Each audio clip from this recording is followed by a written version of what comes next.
Ride-hailing company Lyft looks set to beat their rival Uber Technologies to IPO, with plans to list as early as the end of March. The company that started as a college carpooling service called Zimride in 2007, before its pivot to ride-sharing in 2012, apparently submitted their IPO paperwork with the Securities and Exchange Commission late last year. They are expected to make the filing public within the coming weeks. People who are familiar with the plan have revealed. A valuation of $20 billion to $25 billion is apparently being targeted, with plans to start marketing shares in a roadshow, where they will meet and pitch to investors the week beginning March 18th. JP Morgan Chase, Credit Suisse and Jefferies Financial Group have allegedly been selected to lead the IPO. The SEC's processing of the application overlapped with the 35-day government shutdown that delayed reviews by regulators. Both Uber and Lyft had been targeting their IPOs for the first half of the year.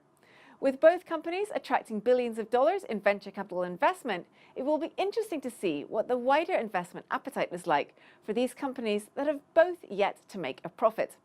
There are, of course, potential advantages for Lyft if they can beat Uber in the race to list, with the first company to do so providing the general public and larger institutional investors with the chance to invest in the ever-growing ride-sharing business when interest is potentially at its peak, helping to maximize the capital the company can raise by selling shares.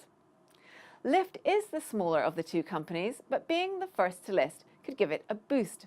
Lyft has been valued at $15 billion at its last funding round, and its IPO is expected to fetch between $20 to $25 billion. Uber, on the other hand, was last valued at $76 billion and is expected to raise around $120 billion from its IPO. One of the reasons behind Uber's much larger valuation is the fact that Uber operates all over the world, whereas Lyft's operations are confined to North America. In 2018, Lyft provided around 375 million rides, as opposed to Uber's 4 billion rides. Investors will also be interested in Lyft's longer-term plans for its autonomous driving program, in which it has heavily invested, adding to the company's expenses and in turn losses.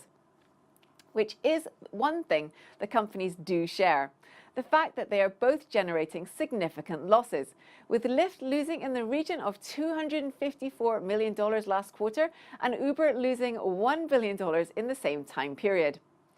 What the wider market is like this spring for loss-making technology companies remains to be seen, but Lyft could be the first in a wave of high-profile unicorns moving to list. Messaging startup Slack Technologies, image company Pinterest, and food delivery company Postmates all look to be moving closer towards listings of their own.